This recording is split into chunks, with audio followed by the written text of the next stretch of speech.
that I'm making now is more and more drawing on these very early memories, actually, when I first felt this kind of direct connection to myself, but also to some spiritual realm or some kind of big resonating presence. Even though throughout my life those memories have been kind of anchors, they're even more that now as I progress in my work, as I get older. I feel like there's so much more information that I received in those moments, but also that I can kind of learn from. This easel my dad gave me when I first moved to study in London when I was 17. It was already really old. I think it was his easel, and he completely restored it for me, so that it was just, I mean, he's really, really great at doing that kind of thing, and he lovingly restored it, put leather on, and it was one of the few things I brought age 17 when I moved to London, and I've used it ever since 1996. I've used it all over the world ever since then, and that's his signature there, and then I put mine. And it's still going. It's like 120 years old. It even has like you could see like an old lady or old man. The legs are like bowed. So yeah, but it's really simple to set up. The atmosphere that we grew up in was one of real study and meditation and practical explorations into who we are, what the purpose of our presence is, our existence. My dad's an artist, and he always had a studio at home. The studio always had a kind of sacred feeling to me. You know, it was his place. It wasn't a space that the house was using. It was his room. Amazing things happened in there, you know. So as a little boy, we all felt, me and my brothers felt like that was a special room. And I guess part of my attraction to being an artist was to be able to have a special room like that myself, maybe. There were always things to draw with, you know, there was big sheets of paper and pencils, and I remember the smell of sharpening a pencil, and he was generous with materials, so it was never like draw on this teeny little piece of paper, like big sheets of paper.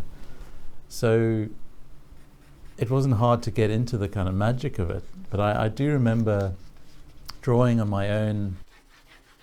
It felt like hours, you know, I don't know how long it was, but it always felt like this complete, like I was traveling on adventure. So when I was drawing something, I was going there with my mind. There were two drawings, and I remember exactly doing them because they were both moments of some complete excitement. There was this drawing of a goose. It was a photograph in the National Geographic. It was a goose, what was taken from above the goose, and he's flying. He's flying over these fields of like Belgium or Holland or something, with all these kind of divided up fields. And I drew the goose like really carefully, and it was the best drawing I've ever done. I really paid attention. And then I drew the fields below, and then suddenly, like by magic, the goose was flying. I felt like a magician, you know, like I'd literally made this goose fly. I couldn't believe it. It's such an exciting feeling. It was like you can make worlds by being an artist. There were two significant paintings when I was in high school. The first was a drawing, actually. The exercise at school was to do a self-portrait based on a famous painting.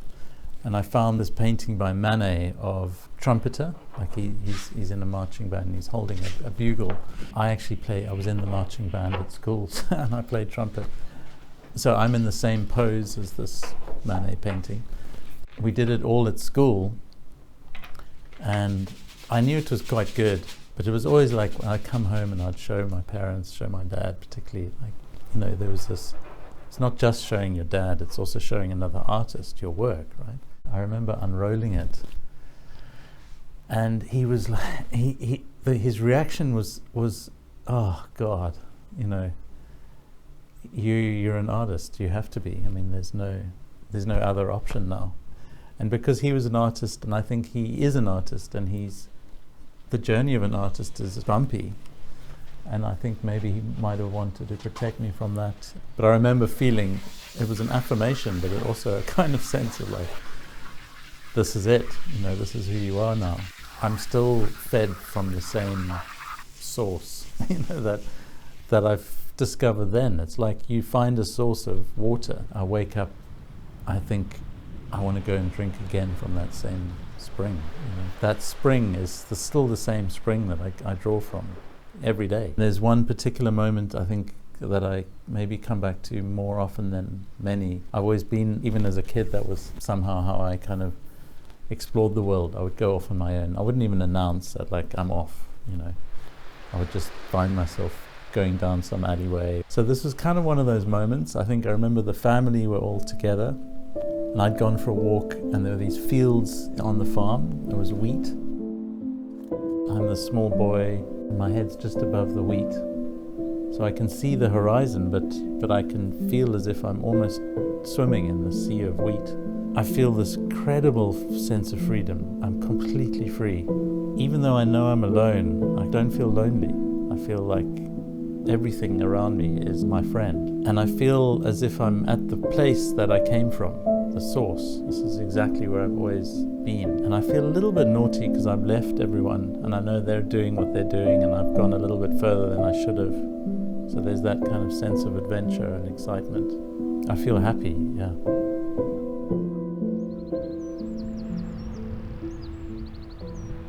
I've been looking for a studio that's, like an hour out of Edinburgh, specifically beyond the kind of city limits. You're then in the countryside, and I applied for this residency with Marchmont House, which is where we are. This was two cottages joined together by a guy called Rory McEwen, who's an incredible artist. You feel like his legacy is everywhere. You see his work all over this part of the world, and I think his reach was beyond that. It just feels so great to be connected in some way to the legacy of Rory. It's a great privilege to inhabit another artist space. Initially it was a tenuous thing, you feel like you are coming into someone else's space, but it didn't take long to feel like it was my own as well. And now I'm 3 months in, and I feel like I would never want to leave. So quiet, it's like dead quiet. Sometimes you have to, you hear the birds, maybe you hear the sort of crunching at the moment of the snow.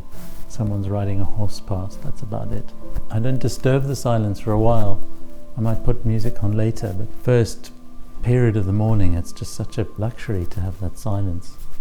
I often come make a cup of tea, sit here. This window is really special because the light kind of comes through like it's got substance. And the other great thing about having a space which is purely for work, but I'm also living in it, is I can leave my inspiration material kind of undisturbed, so I don't have to tidy it up for dinner.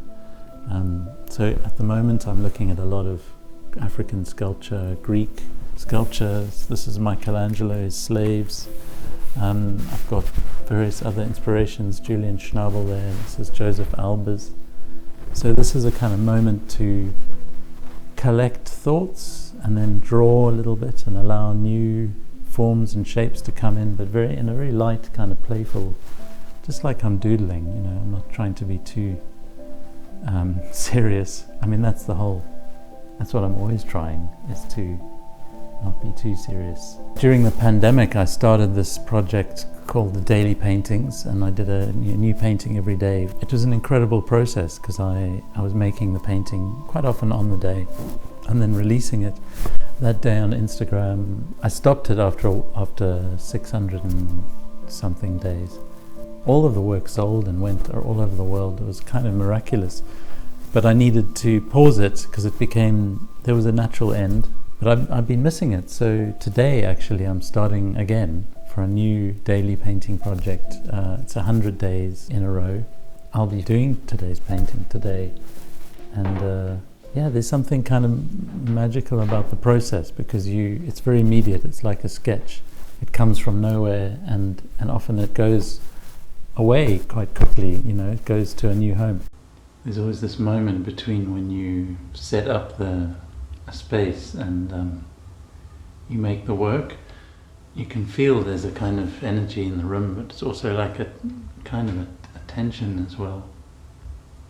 And often the only thing you can do about it is to just start working. But I've learned to just wait a little bit, pause. That emptiness is really important. It's maybe a little bit like when you're, when you're taking aim and you pulling the bow back, and you wait for a second and calm your breath, and then that pause between activities is something that I value highly. I've always valued. I was taught it when I was a kid, to kind of pause between at the beginning and the end, and it's become so useful just to allow that silence. So yeah, now I'm about to begin my painting for the day. No, not bad. That's good. Sometimes sometimes it looks like it's the worst painting you've ever done.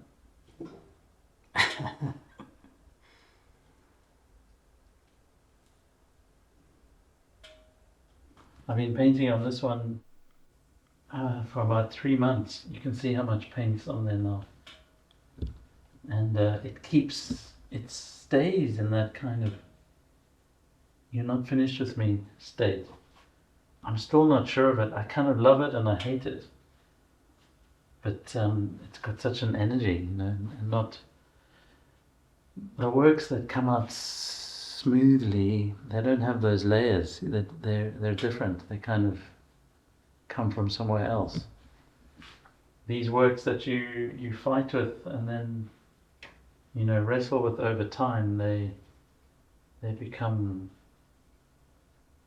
you become more connected to you somehow. Yeah.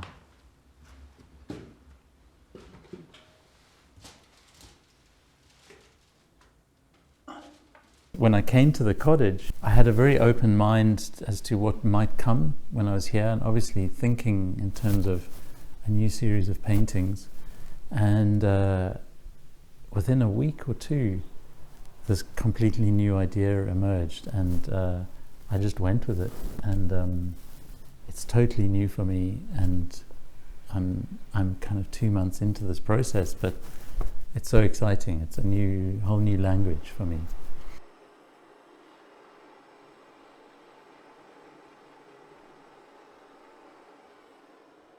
When I arrived here, I felt I wanted to dive into an immediate connection with nature. It's such an important part of my process anyway, but I love the idea of being completely immersed, because I'm in the middle of a field, literally, that there would be some conversation, more direct conversation. But I didn't imagine it would be so direct. One thing led to another, so now I'm making these sculptures, which have become such an important part of what I call my work from forever, I think. Such a beautiful process. You start with a form, you carve away at it, but at every stage there's a new relationship with the surface. The surface changes as you cut into it, as you then sand it and shape it with the hand tools. There's so much oil, cedar oil is in the cedar, so it burns beautifully. The smell is incredible. See the oil burning there, and the feeling of a three-dimensional object is different to when you're making a painting. So this kind of conversation between the two has been amazing. I can see that some of the shapes that I'm making with the wood have become sort of found their way into the drawing, and then through that into the painting as well. The idea I have is that they're kind of somewhere between masks and totems. They're like totem poles.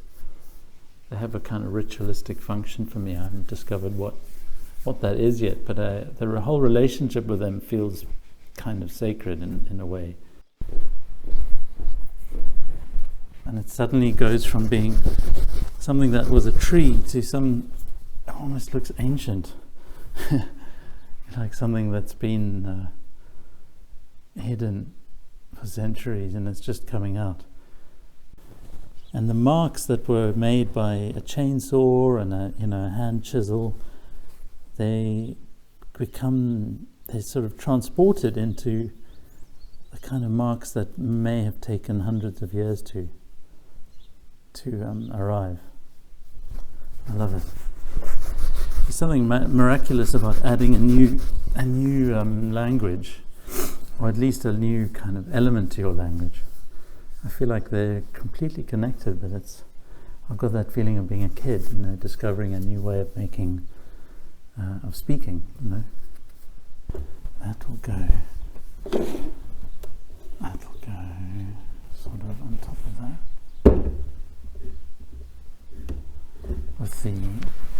With the metal pins in between, so there'd be like a floating space. And then that one on top. Something like that. I met this guy who's now become a dear friend and a mentor and a kind of hero as well, Richard DeMarco. He's still full of life and fire. So meeting that guy at that time, I'd thrown everything out the window. I was painting, but I didn't really know what it was, who I was or what I was, and I had this urge within myself that I needed to go and find it, like almost go outside myself. And actually I had this old Mercedes, and I thought maybe I'll just do a road trip.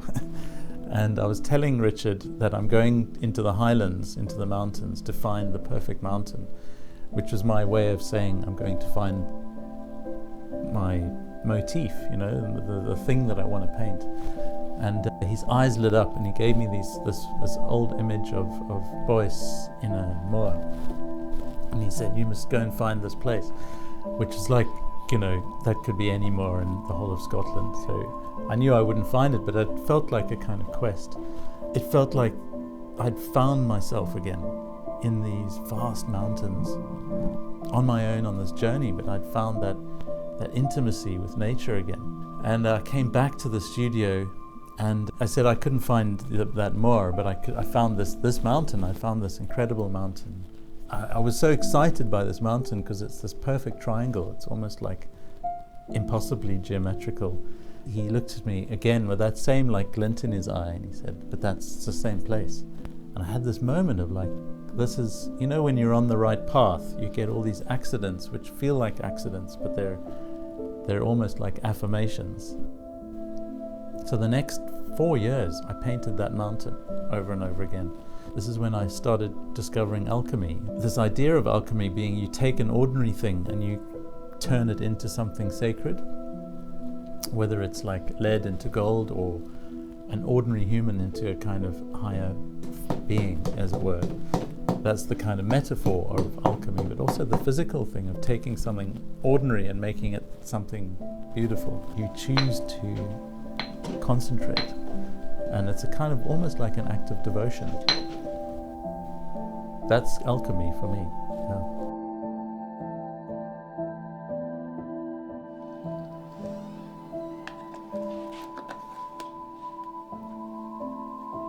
It was probably at around the same time as I had that experience going into the mountains in my car and finding this sort of sacred mountain and all of that I also felt this huge pull back into nature. That's where you find yourself again.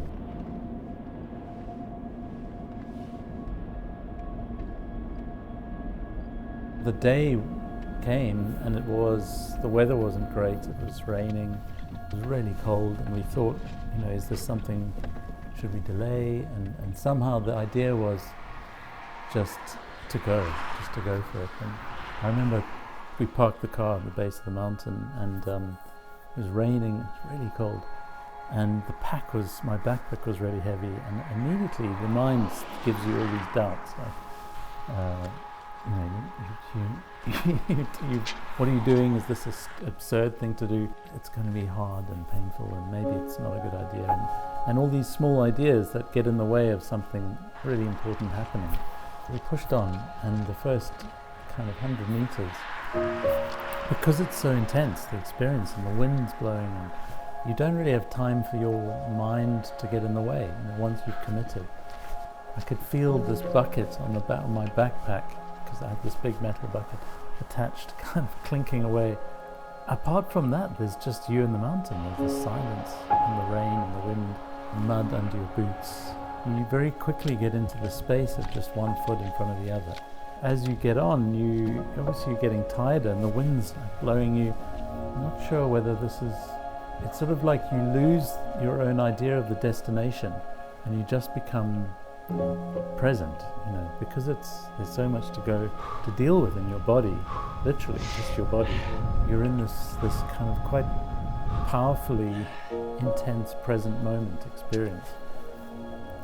And I remember about halfway up, there's this kind of ridge where you could see, because the mountain itself was kind of mostly in cloud, and then it would come out every now and then, and you'd see this incredible beast, And as you climb the mountain opposite, you start to, you're on the same level as these craggy cliffs.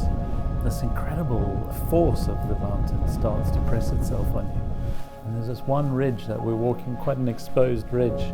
I had this burst of euphoria, it's almost as if I'd walked away from my own mind and into a new experience. And from that point on, I almost feel like I was in more of a trance state. Your body's tired, but because it's tired, the experience is much more tender, and you feel the wind, you feel the rain. Visuals start to dissolve from being something outside and become something almost within you. Like you become part of this landscape. And as we carried on, there was actually a perfect spot, which wasn't the top, but it was, near enough. And I remember thinking, this will do, we could stop here. I think we all knew that it would be better higher up. And we pushed on. Finally got to this incredible place. It was very exposed, the wind was blasting. Started looking for rocks to make paint with.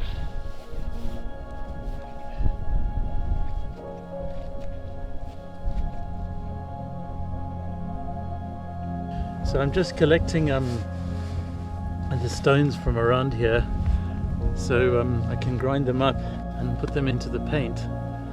I guess the main reason is I want that feeling of painting the mountain with the mountain.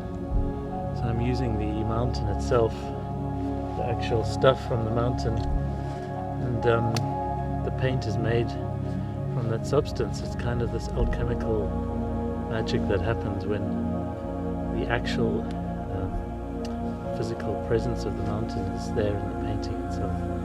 Most of the rock was granite, which is pretty much the hardest thing you could try and smash. And again, it was like, I couldn't believe my bad luck. I could have done some research, but sure enough, I found some granite, some size rocks that were loose that I could smash up. You can see that the substance of the rock is it's not granite, it's like there's a sandstone, and maybe there's also some pigment, and I think I'm going to be able to break it down.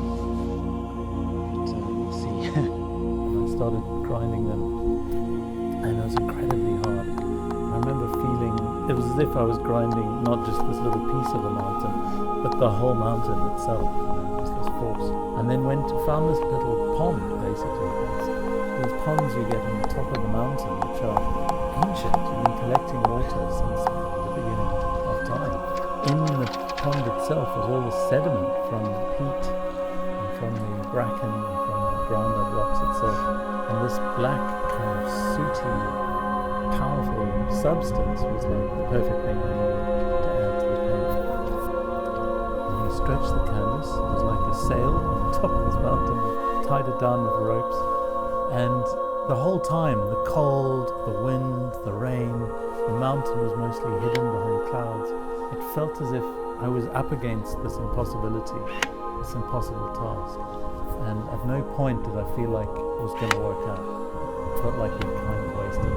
Got the day wrong, the rocks were wrong. And as I stood there with this bucket full of paint that I just made from the mountain itself, and looked at this mountain shrouded in clouds, the clouds parted, and there was this moment where I dipped the brush, this huge sort of mop-like brush that I'd made myself, and made this painting. All although I say I made it, it didn't feel like I made it. It was as if this energy came through me and the mountain was painting it itself. You know, I was just something in between. I love it. And in the morning, the rain is going to destroy it. It'll just all be black. It'll go back to the mountain.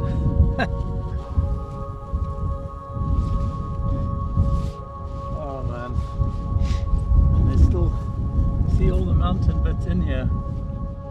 And there was this incredible like electric force. It was like I'd put my finger into the mains, and this triangular mountainous form came into the painting, and then it was covered in clouds again.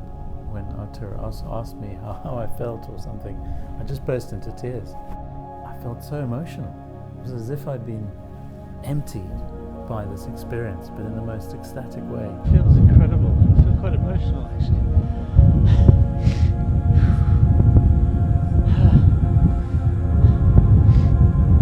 It's like an incredible feeling of it, like coming through you. The emotions were so real. I felt this incredible kind of gratitude for the mountain. That experience is still with me now. It feels like it's something permanent, and like I'd drawn the curtain through into an experience that was eternal. And I think the whole preamble of the difficulty of climbing, the weather and the elements of the temperature, the hardness of the rock, and the sort of futility of it led me to this possibility of going through almost like a portal into something more eternal, something more real.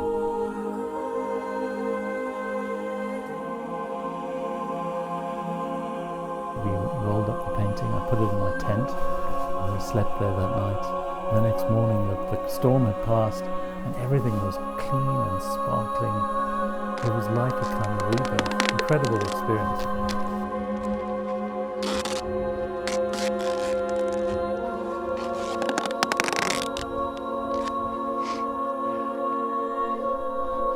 So actually, that painting, I just didn't expect it to come out so well. There's so much build-up to this kind of project. You have this anxiety that the actual result will be kind of destroyed or not matching the project or matching the kind of drama. But when that painting happened, it was so emotional, and looking at it again, I didn't want it to be destroyed overnight with the rain, so I wrapped it up with another painting, and hopefully it'll survive to get to the studio, and it might be finished, or I might do some work on it there, but anyway, we've rescued it and we'll see. So now, having the painting in my studio, I still feel the perfection of that moment unchanged. It's like I can touch it right now. It's in me, become part of me forever. Yeah. What do you intend to do now? How do you have to? You still have to complete work. These mountains are defeating you. Yes. They are proving too strong and resistant to your human presence. Yeah. But how are you going to now deal with them? You can't allow them to be in control completely. No. Sure. So what do you intend to do now? Well, every time I come here, I come with this softer attitude. I come with more offerings, and I come with more understanding of the kind of supplication or voluntary suffering required to enter into the magic of the place. And I come with more bravery and more commitment and a kind of love. You know, when you're shown the magic of a place like this, the heart explodes and expands to the point where you are no longer small and the mountain big, you become one with the thing. You become become absolutely one with it. Yes. Yeah, you almost you are the size of the mountain. So Yeah. really, you're not walking on it, you're walking into it. Yes. Oh my God! Thank God you exist. Thank God you exist. Yeah, you led me here in the beginning Yeah. to this place, Well, and you've led me back again. I just think it's beyond belief that we're here. Yeah. It's beyond belief that this is the Moor of Rannoch. You can see the peak. Yes. It's not a place for people to relax. It's not a place for people to think of themselves as tourists. Yeah. Here we are bound to be explorers. Mm.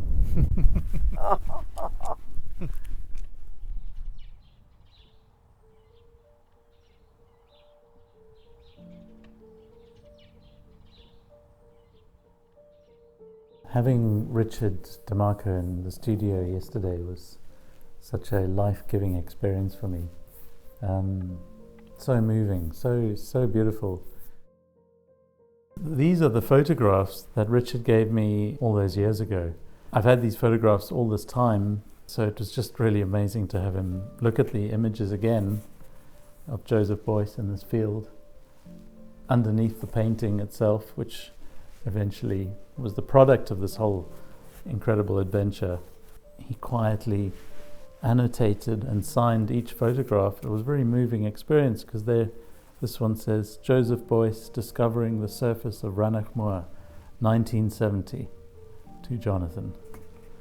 And then Joseph Beuys searching the lochans of Rannoch Moor, Richard DeMarco, 1970. And this one I like maybe the most. Joseph Beuys invites me to join him in exploring Rannoch Moor, Richard DeMarco, 1970. It gave me this experience of seeing a circle completed, which is so rare in life, where you're able to join one experience many years before with another. You know, he was sitting underneath the painting that I did on top of a mountain, the same mountain that he more or less sent me to in his own way more than 10 years ago. These images have become almost kind of sacred to me, and I'll keep them for the rest of my life. Very beautiful.